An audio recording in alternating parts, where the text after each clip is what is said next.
집중력이 떨어지는 시간인데, 자, 이제 앞으로 한 2시간인가요? 2시간 남았잖아요. 2시간만 집중해서.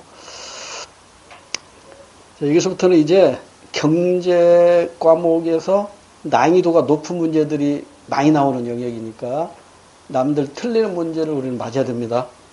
자, 그러기 위해서 우리 같이 한번 고민해 보자고요. 1번.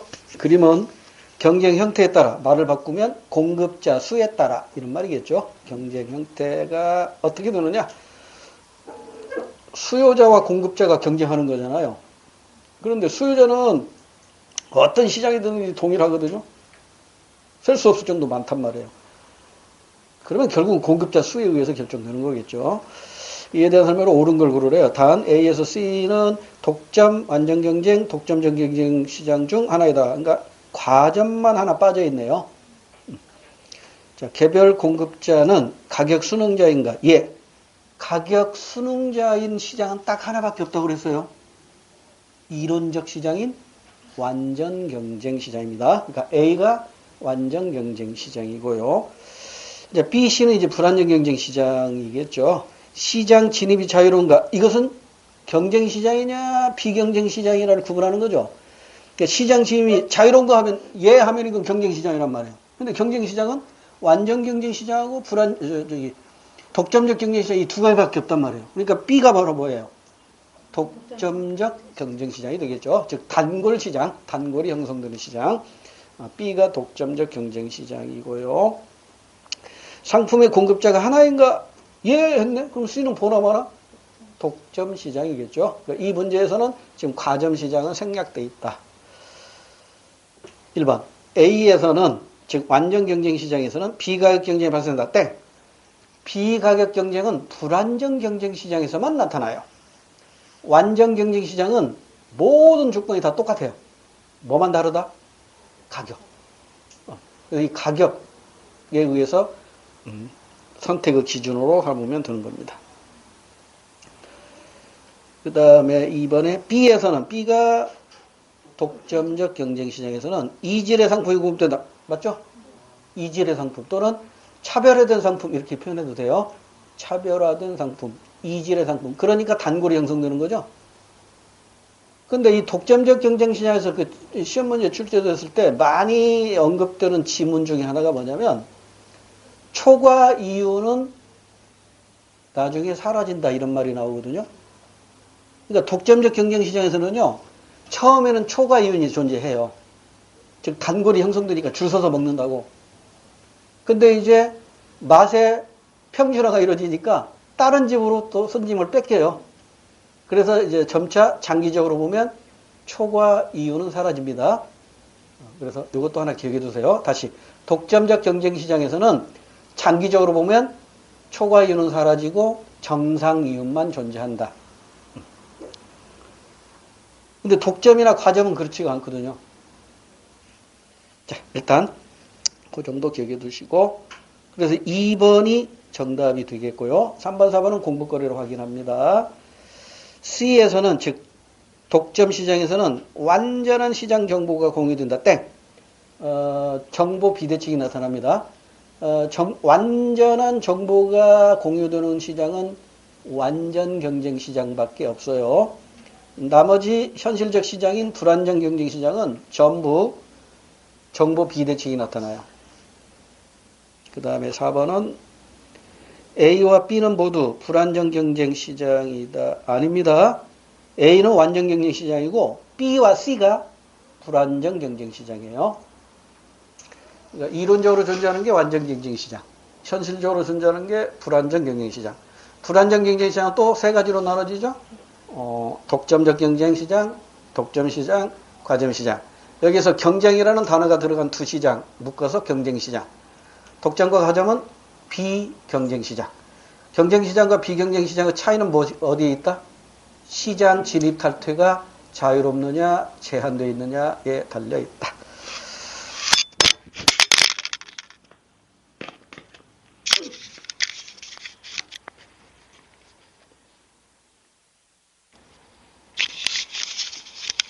그 다음에 그 아래 2번 문제.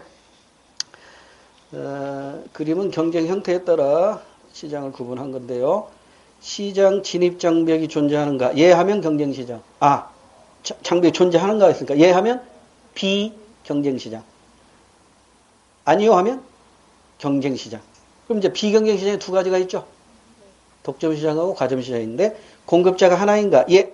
가번은 독점시장, 나번은 과점시장이 되는 거예요. 그 다음에 상품의 질이 동질적인가? 동질적인 것 완전 경쟁시장이죠. 완전 경쟁시장. 예 하면 다번이 완전 경쟁시장, 라번은 독점적 경쟁시장이 되겠죠. 2번. 가에서 라 시장의 일반적인 특징으로 옳은 걸 찾으래요. 가에서는 가가 독점시장이었죠. 생산물이 사회적 추적 생산량보다 많이 생산된다. 땡. 여러분, 완전 경쟁시장에서만 추적 생산량이 가능해요. 즉 필요한 만큼 만들어져요. 그런데 현실적 시장인 불안정 경쟁시장은 시장에서 필요로 하는 만큼 만들어지지가 않아요. 왜? 비싸게 팔려고 하기 때문에 항상 모자라요. 그래서 생산량이 최적 생산량 밑에 있어요. 시장 생산량은 항상 모자랍니다. 그래야 가격을 올려받을 수 있기 때문이겠죠. 1번 틀렸고 2번. 나에서는 나가 과점시장이죠. 기업이 다른 기업의 반응을 고려하여 자신의 행동을 결정한다. 말을 바꾸면 비가격 경쟁이 치열합니다. 과점시장. 공급자가 몇 안 되죠? 우리나라에서 그 TV에 광고되는 모든 시장이 과점시장이에요. 화장품 시장, 자동차 시장, 음료수 시장, 가전제품 시장. 전부 과점시장이란 말이에요. 이 과점시장은 공급자가 몇 안 되면서 소수이면서 상품의 질이 다 다르기 때문에 가격 경쟁도 치열하지만 비가격 경쟁도 매우 치열한 게 과점시장이다. 이렇게 기억하시면 돼요. 그래서 2번이 맞는 것으로 정답이 되겠네요. 3번. 다니까 완전 경쟁 시장이죠. 비가격 경쟁을 통해 땡. 완전 경쟁 시장은 비가격 경쟁 없습니다. 그 다음에 4번. 라에서는 독점적 경쟁 시장에서는 개별 기업이 시장 가격에 영향을 줄 수 없다. 영향 줍니다. 기업이 시장 가격에 영향을 줄 수 없는 시장은 딱 하나밖에 없어요. 가격 순응자 입장이 드는 시장은 완전 경쟁 시장밖에 없어요. 그래서 정답 2번입니다. 3번 문제. 다음과 같은 정책의 즉각적인 효과로 나타나게 될 새로운 균형점의 위치로 가장 적절한 것은, 자, 이건 가격 변동에 관한 문제네요. 그러니까 수요와 공급이죠.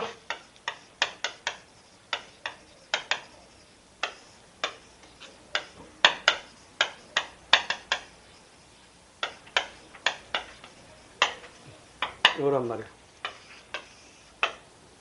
수요 곡선이라는 하나의 가입날과 공급 곡선이라는 또 하나의 가입날이 만나서 이퀄 만나는 점에서 여기서 균형 가격이 결정이 되고 균형 거래량이 결정이 되면서 거래가 이루어지는 것이죠. 그러면 이 가입날이 만나는 점이 만약에 공급이 고정된 상태에서 수요가 증가했다. 그럼 균형점이 이리 움직이겠죠? 이렇게 된단 말이에요. 그럼 균형 가격 올라가고 거래량도 증가하겠죠. 반대로 이게 내려가면 어떻게 돼요? 수요가 감소하면 균형 가격 하락하고 거래량도 줄어든다고요. 거꾸로 이번에는 얘가 고정돼 있어요.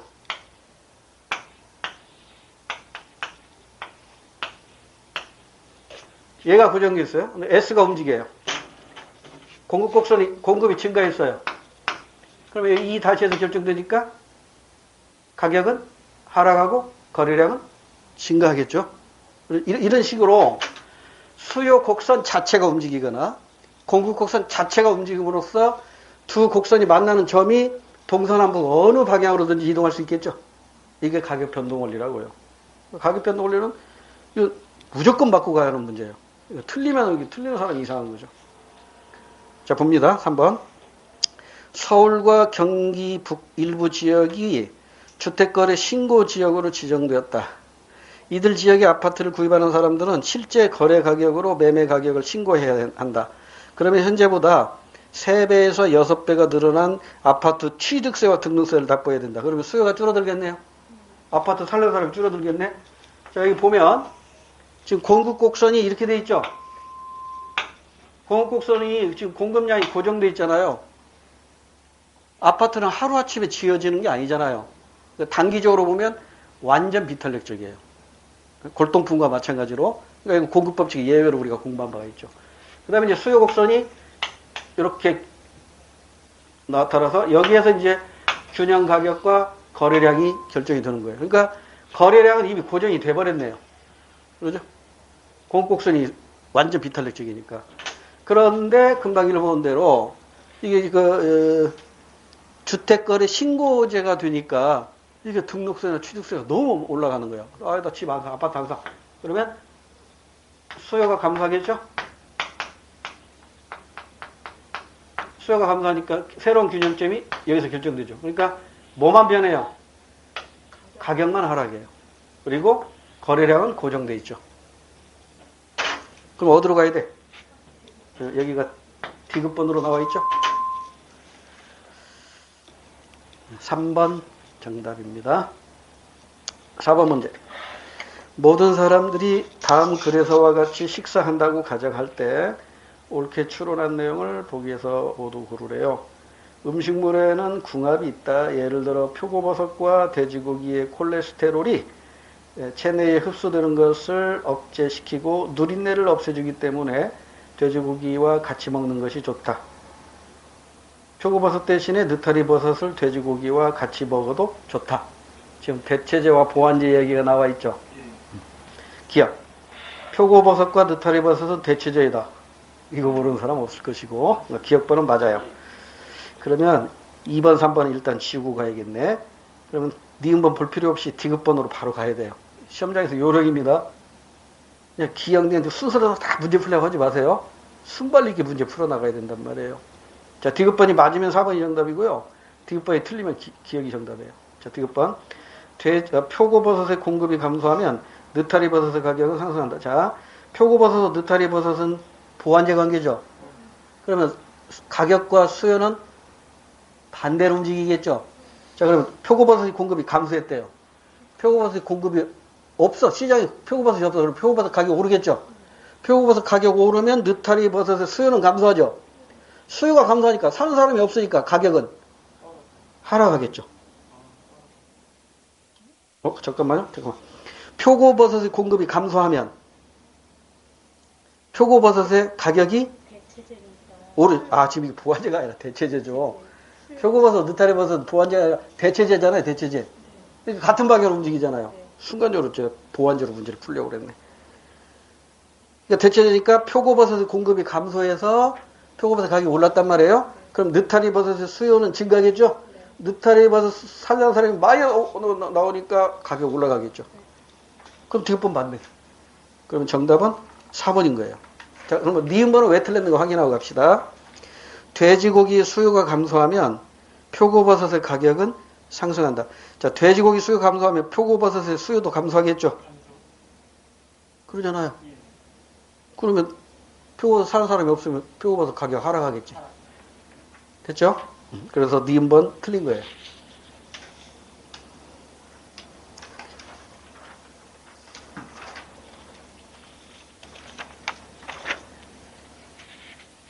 그 다음에 5번으로 가볼게요. 5번도 가격 변동에 관한 문제네요. 그래프는 만년필의 시장 수요 또는 수요량이 어떤 원인에 의하여 최초의 이점, 균형점에서 변화하는 방향을 나타낸 것이다. 그 원인과 변화 방향을 바르게 짝지은 것은 지금 수요곡선상에서 점이 움직이는 것을 우리는 수요량의 변화라고 하고 수요곡선 자체가 움직이는 것을 수요의 변화라 한다는 건 이미 공부했어요. 자, 그러면 지금 이 그래프의 시장 수요 곡선은 만년필입니다. 자, 만년필의 시장 수요 곡선이 나와 있는데 1번을 보니까 잉크 가격이 올랐대요. 만년필과 잉크는 보완제죠. 그럼 잉크 가격이 비싸졌으면 만년필 안 쓰겠네. 만년필의 수요가 감소하죠. 수요가 감소하면 수요 곡선이 왼쪽으로 가야 되니까 가로 가야 됩니다. 다가 아니라 가. 틀렸고. 그 다음에 2번은 오히려 잉크 가격이 하락했대요. 잉크 가격이 싸? 그럼 만년필 많이 사용하잖아요. 그럼 만년필의 수요가 증가하잖아? 그러면 다로 가야지. 근데 나라고 했으니까 땡. 그 다음에 3번. 볼펜 가격이 올랐대요. 오라? 만년필과 볼펜은 대체제죠. 볼펜 가격이 오르면 볼펜 안 쓰고 만년필 많이 쓰죠. 그럼 만년필의 수요가 증가하니까 다로 가야죠. 수요 곡선이 오른쪽 다로 가야 됩니다. 1번, 2번, 3번 다 틀렸으니까 4번 정답 찍고 바로 다음 문제로 가면 돼요. 자, 이 시간 공부거리. 만년필 가격이 올랐대. 이제 만년필 가격이 올랐으니까 종속 변수는 딱 하나죠. 만년필의 수요량이죠. 만년필 수요량은 감소하겠죠. 그러면 수요 곡선상에서 점이 왼쪽으로 가야겠죠. 수요 곡선상에서 점이 왼쪽으로 가야 돼요. 그러니까 나야 라야. 라로 가야죠. 라. 수요량의 변화와 수요의 변화, 그 요인이 달라요. 수요량의 독립 변수는 뭐다? 수요량을 변화시키는 원인은 딱 하나. 가격밖에 없어요. 가격 이외의 것, 이를테면 소비자의 기호, 소득, 인구, 장래 경제 전망, 또는 대체재 가격 변화나 보완재 가격 변화 등에 의해서 변하는 것은 수요입니다. 수요량이 아니라. 6번. 표는 호밀빵 X제의 시장 수요와 시장 공급을 나타낸 것이다. 옳지 않은 것은. 자, 가격이 나왔고 수요량 공급량이 나왔네요. 딱 보니까 균형 가격 얼마? 호밀빵이 균형 가격 50원에 결정되겠죠? 수요 공급 법칙에 의해서 50원에 결정이 됩니다. 자, 그러면 1번. 호밀빵의 수요 곡선은 dx 이퀄 마이너스 px 플러스 130으로 표시된다. 확인해야겠죠? 자, 일단 표를 그려놓고 설명드릴게요.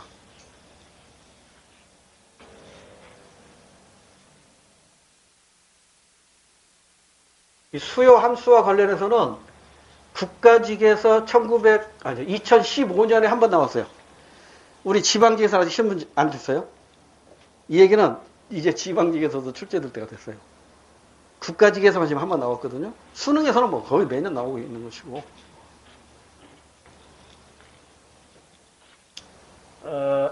아까 수요 곡선에서 수요 곡선을 우하향한다고 그랬죠. 우하향. 수요 곡선에서 우리는 수요 함수를 표시할 수 있다고 그랬죠. 수요량은 가격의 함수인데 마이너스 AP 플러스 B 이런 식으로 표시가 된다고 그랬죠. 그래서 이 A가 뭐라고 그랬어요? 이게 기울기라고. 근데 기울기도 보세요. 이게 수요곡선이라면 기울기가 얘가 X고 얘가 Y라고 해봅시다. 이 수요곡선의 기울기는 수학 시간에는 어떻게 공부해요? 예분의 예죠? 수학 시간에 이렇게 공부하잖아요. 근데 그것은 여기가 X축이고 이게 Y축일 때는 맞아요. X분의 Y. X분의 Y가 기울기예요. 이 그림에서는 얘가 독립변수죠. 얘가 변해서 나중에 얘가 변한 거잖아요. 그러니까 이거 표시해보면 Y 이퀄 fx잖아요. 얘가 변해서 얘가 변하는 거잖아요. 그러니까 얘가 독립변수고 얘가 중속변수라고. 근데 이 그림은요. 얘가 변해서 얘가 움직이는 거라고. Q 이퀄 FP라고. 그러니까 이 X에 해당되는 게 뭐냐고. P라고. 그러니까 P가 움직여서 얘가 움직이는 거라고. 수요량이 움직이는 거라고. 그러니까 여기에서는 얘분의 얘가 기울기지만 이 그림에서는 얘분의 얘, 즉 Y분의 X가 기울기라고. 이거 가지고 많은 분들이 혼자 공부하는 사람들이 막 헷갈리는 거예요. 이거 수학에서 이게 기울기인데? 아닙니다. 이 그래프에서는 이게 이제 이건 데카르트 모델이고 이거 왈라스 모델이라고 해서 달라요. 모델 자체가 달라. 거기까지 시험 문제 안 나오니까 무시하고. 자, 일단 기울기는 예분의 예입니다. 분모는 먼저 변하는 것이 분모니까, 가격축. 이게 분모고, 이게 분자입니다. 그러니까 여기 기울기는 1일 수도 있고, 2일 수도 있고, 2분의 1일 수도 있고, 3분의 1일 수도 있겠죠. 그럼 이건 추절편이라고 그랬죠. 추절편. 자, 이 표를 잠깐 그려볼게요. 30원, 40원, 50원, 60원, 70원일 때 수요량 그러면 100, 90, 80, 70, 60 공급량은 60 이렇게 돼 있죠. 그러면 수요 공급 법칙에 의해서 여기서 시장 균형가가 결정되잖아요. 그러죠? 그런데 지금 이게 수요 함수가 그 뭐라고 되어 있냐면 호밀빵의 수요 곡선은 dx는 마이너스 px 플러스 130이란 말이에요. 그럼 이걸 어떻게 검증하느냐? 이거 하나씩 넣어보면 돼요. 하나씩 넣어보면 됩니다. 한 두 개만 넣어봐도 끝나요. 자, 이거 한번 넣어볼까요? 가격이 50이죠. 수요량이 80이죠. 맞나요? 130에서 50을 털어냈어. 80 맞네? 맞잖아요. 이걸로 검증돼버린 거예요. 제일 앞에 것까지 해볼까요? 수요량이 100개예요. 가격이 30원이죠. 130에서 30 빼니까 100 맞나요? 그러니까 이 표에 의해서 수요 곡선은 이것이 맞다는 걸 확인한 거예요. 그럼 이걸 그림으로 그려보세요. 이걸 그림으로 그리면 추절편 얼마? 130. 기울기 얼마? 마이너스 1이야. 마이너스 1. 130원. 이게 수요곡선이에요. 그러면서 균형가격이 얼마? 50원이죠. 균형가격 50. 여기가 65 정도 되고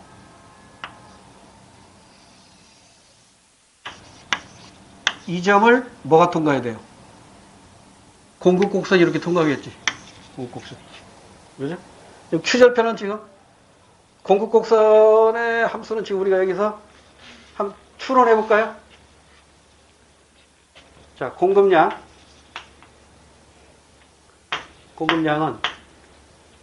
AP 플러스 B 이렇게 돼야 된다고. 그러면 요걸 한번 넣어볼까요? 공급량 60은 이걸 1로 일단 가정해봐. 1로 가정하고 가격이 30이라면 이게 30이겠네. 그러죠? 그럼 결론 나왔네. 여기 30이네. 여기 30 정도. 30 정도 지나면서 이 그림이 이게 1로 가야 되는데 그림이 애매하네요. 기울기가. 일이 안 되잖아. 이런 식으로 그려진다고요. 거기까지, 이것까지는 무시해도 됩니다. 여기까지 무시하고. 근데 이런 식으로 해서 꼭 함수를 유도하면 돼요. 그 다음에, 일단 1번 맞아요. 1번 맞고. 그 다음에 2번. 대체제인 옥수수빵의 가격이 크게 상승하면 호밀빵의 수요는 어떻게 되죠? 증가하겠죠? 호밀빵의 수요가 증가하니까 가격은 50원보다 비싸지겠지. 맞네? 2번도 맞아요. 3번. 호밀빵이 다이어트에 좋다라는 신문 보도가 나오면 호밀빵의 균형 가격은 어떻게 될까요? 올라가겠죠? 왜? 수요가 증가하니까. 균형 거래량은요? 증가하겠지. 자, 수요 곡선이 봐요. 이렇게 됐다가 호밀빵이 몸에 좋다, 다이어트 좋다 이렇게 된단 말이에요. 수요가 증가하니까 균형점이 여기서 결정되니까 가격도 오르고 거래량도 증가한다고. 그러니까 3번이 틀렸어요. 균형 거래량은 증가할 것이다. 이렇게 해야 맞아요.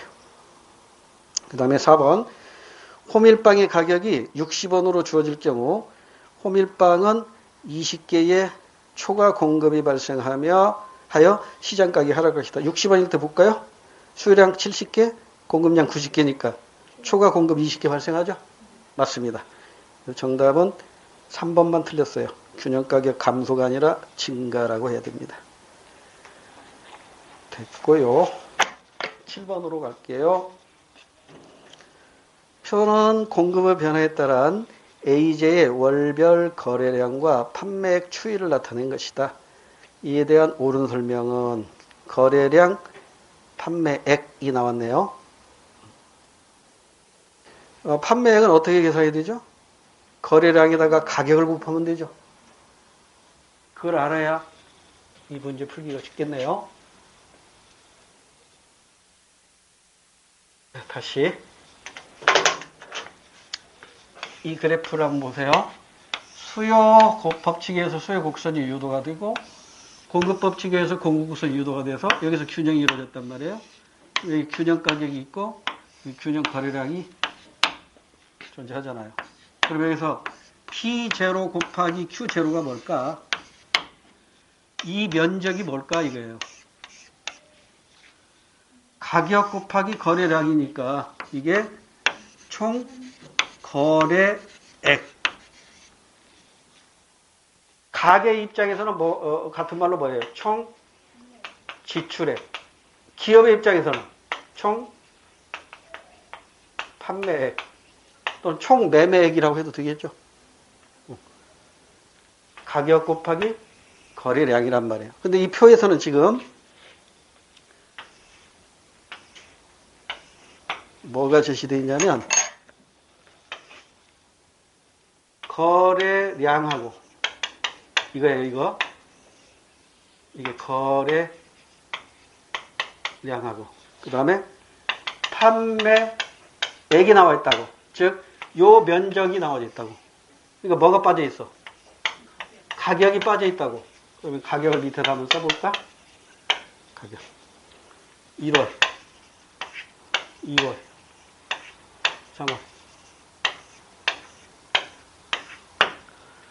거래량이 500개, 판매량이 2,500만원.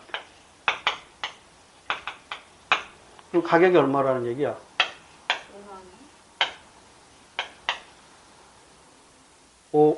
25, 맞죠? 5만원? 5만원. 자, 2월달은 거래량이 700개, 판매액이 지금 800이야. 그럼 2,800 나누기 700 해봐. 2,800 나누기 7. 4, 7에 28.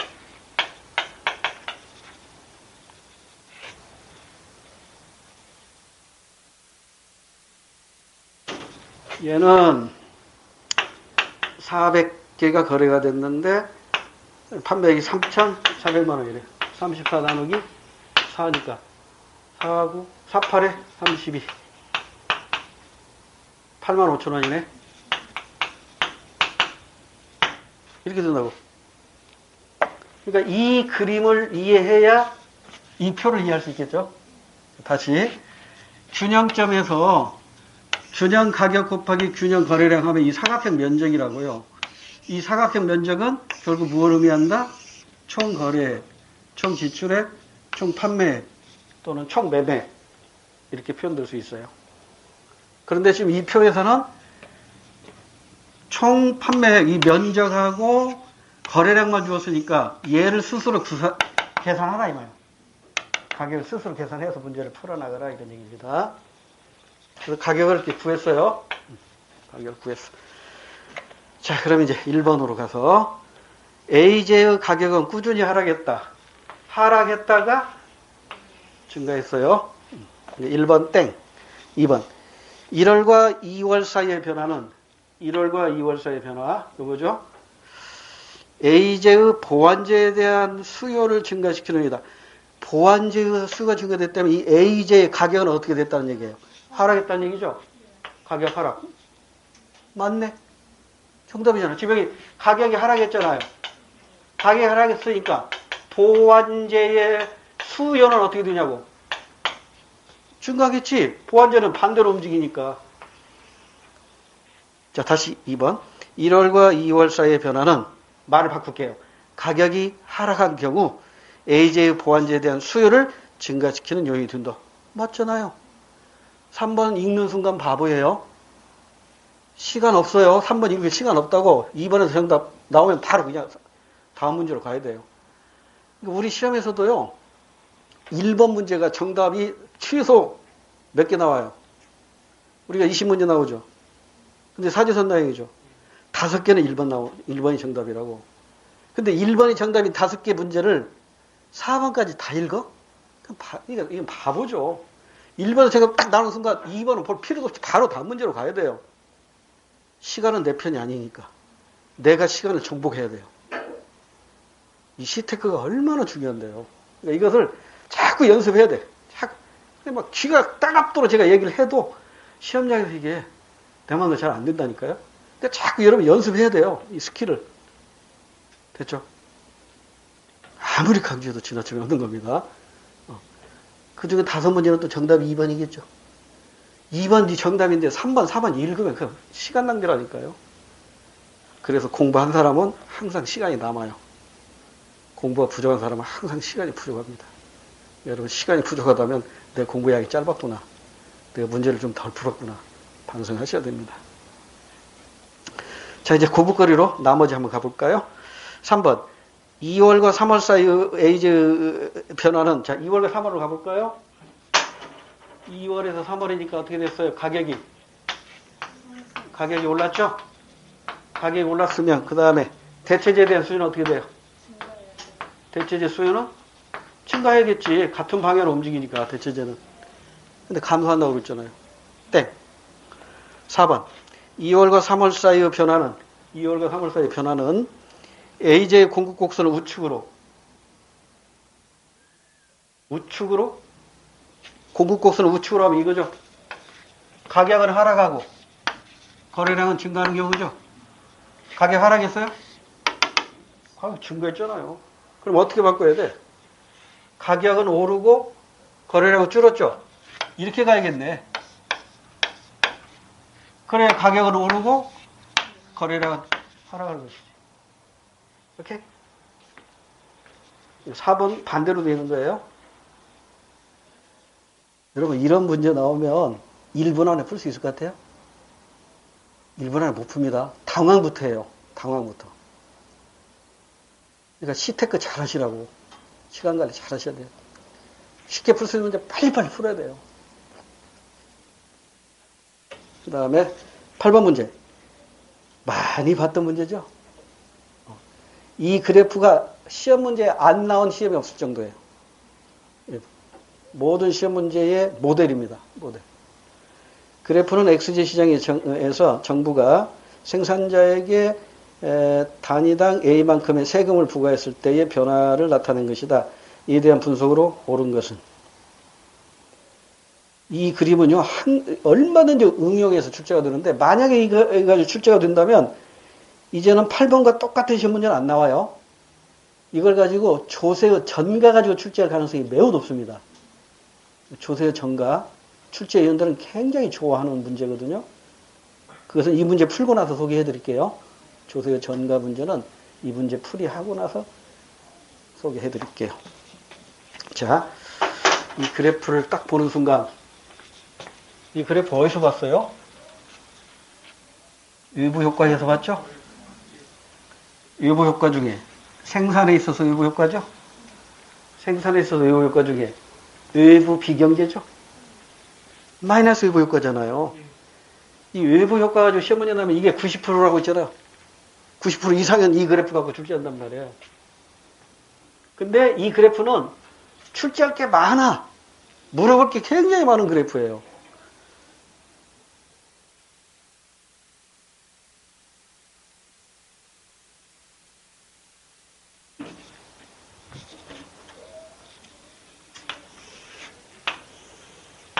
그래프 그려놓고 해봅시다.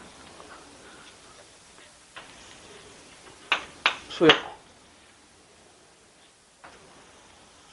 공급.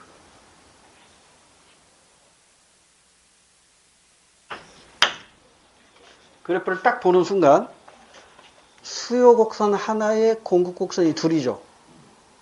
그러니까 생산 측의 외부 효과라고. 생산 측면에 있는 외부 효과. 만약에 시험 문제에서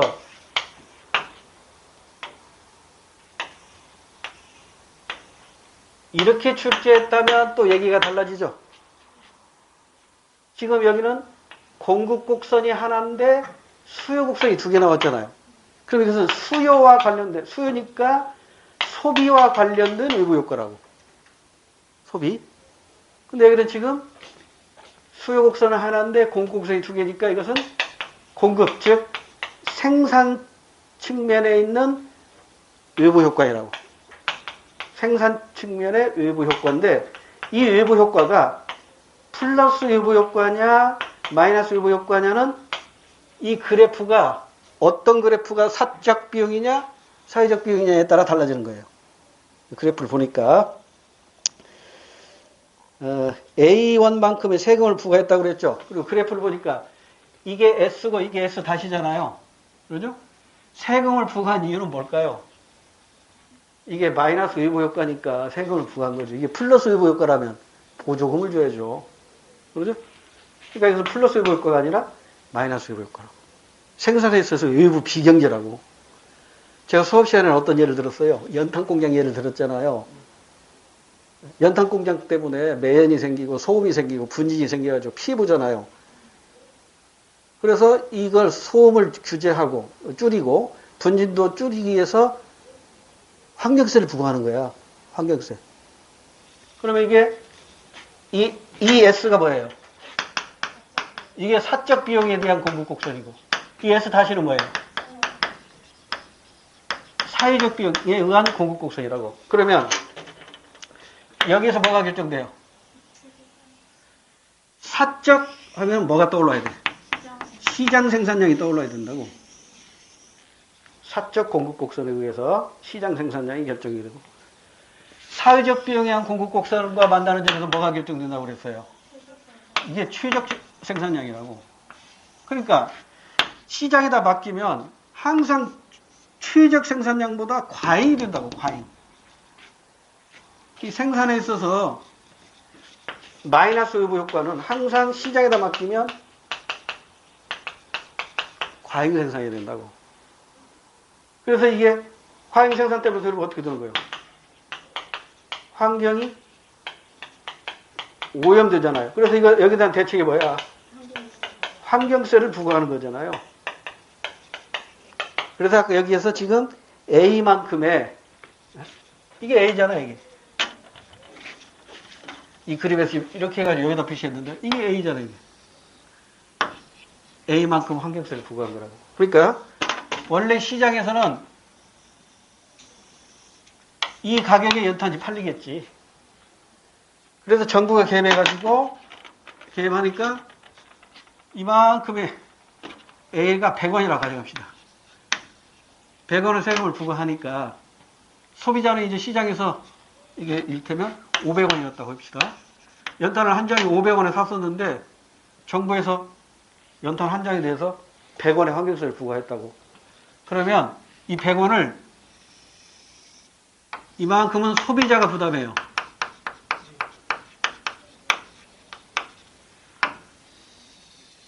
(100원) 중에 요만큼은 누가 부담해요?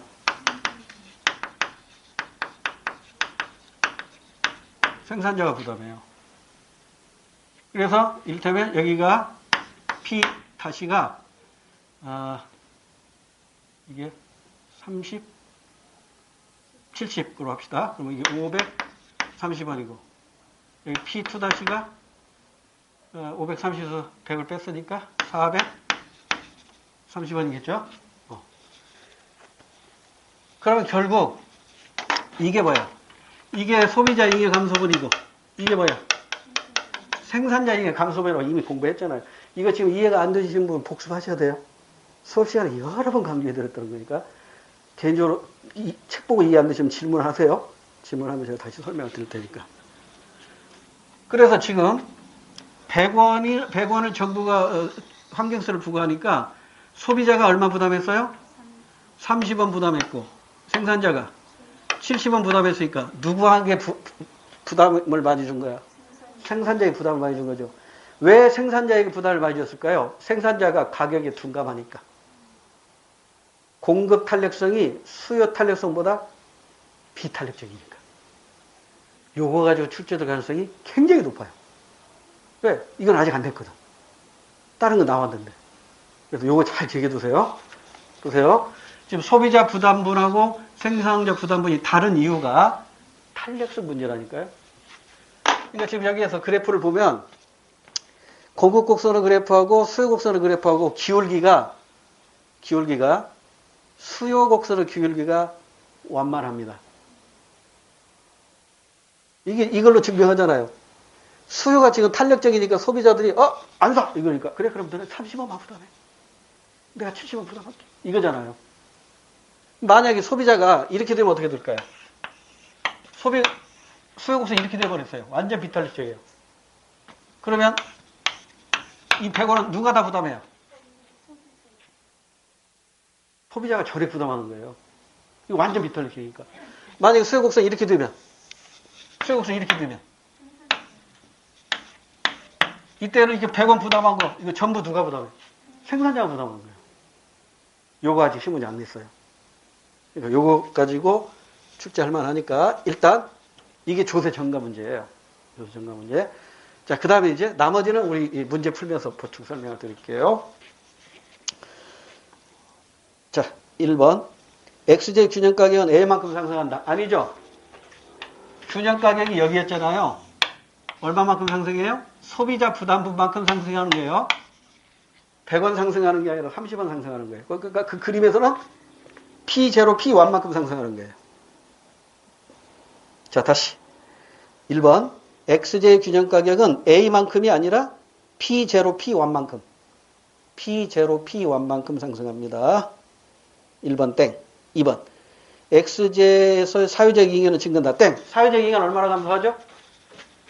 요만큼이 사회적 잉여 감소분이에요. 이 중에 소비자 잉여는 요만큼 감소하는 거죠.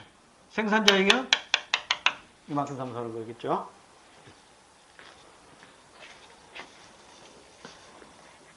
그래서 2번 땡. 3번. XJ 시장에서 생산자 부담은 A1만큼 증가한다. 땡. A1이 아니라 P0, P2. 요거. P0, P2. P1이고, 이거 P2. 소비자 부담 P0, P1. 생산자 부담 P0, P2. 이만큼. 근데 3번까지 다 틀렸으니까 4번으로 가야겠죠? 4번. 4번 정답이겠네. XJ 시장에서 소비자 잉여와 생산자 잉여 모두 감소한다. 얼만큼 감소하는 것도 기억하세요? 소비자 잉여 얼만큼 감소해요? 요만큼. 요만큼이 소비자 잉여 감소분이에요. 생산자 잉여는 얼마만큼 감소해요? 요만큼. 요만큼이 생산자 잉여. 이거 합치면 뭐가 돼? 사회적 잉여 감소분이죠. 이 그림은 출제할 게 너무 많아요. 그래서 조세 전가도 잘 기억해두세요. 조세 전가. 이 그림은 또 나올 거예요. 문제 풀다 보면. 여러 번 나옵니다. 9번으로 갈게요. 이제 9번부터가 탄력성이네요. 탄력성. 그래서 이 탄력성은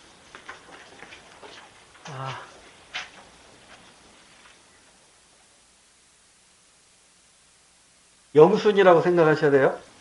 시험 문제 영순이. 반드시 나오다 이렇게 생각하고 공부하셔야 돼요. 탄력성.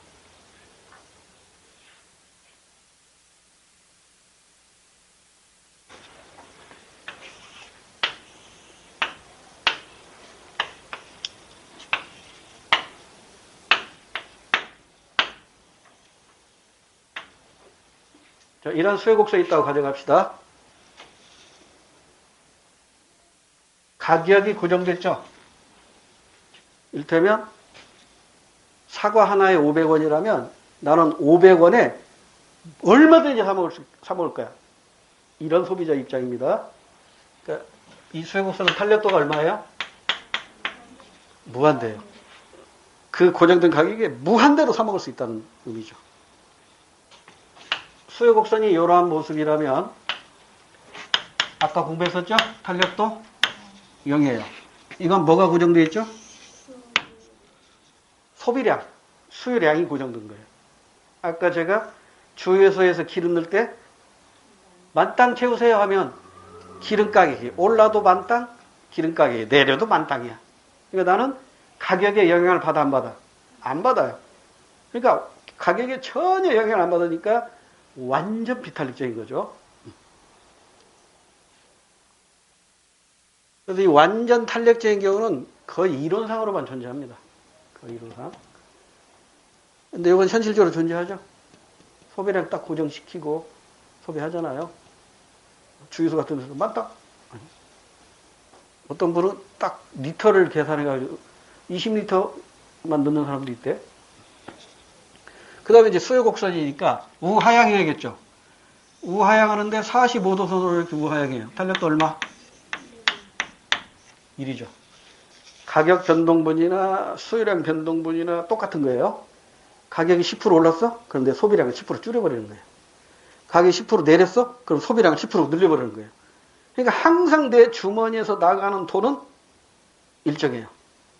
항상 내 주머니에서 나가는 돈이 일정하다. 이걸 뭐예요? 소비, 지출액이 고정된 거예요. 여기는 소비량이 고정된 거예요. 여기는 가격이 고정된 거죠. 근데 시험 문제에서는 이렇게 표현하기도 하지만 이렇게 표현하기도 한다고 그랬죠? 소비 지출액이 고정됐다 이 말을 소비 지출 변화율이 얼마다? 0이다. 소비 지출은 변하지 않는다 이런 뜻이에요. 소비 지출은 고정되어 있다. 이렇게 표현하기도 해요. 소비량이 고정되어 있다. 이걸 또 시험 문제에서는 어떻게 표현되냐면 소비량 또는 수요량이라고 표현하죠.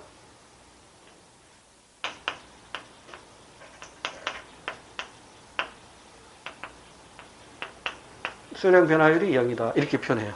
그 다음 또 시험 문제에서 가격이 고정되어 있다. 이걸 어떻게 표현하냐면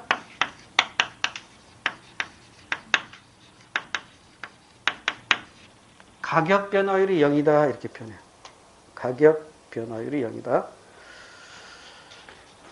자, 그 다음에 기울기가 급하면 급할수록 가격 변동분에 대해서 수량 변동분이 작은 거죠.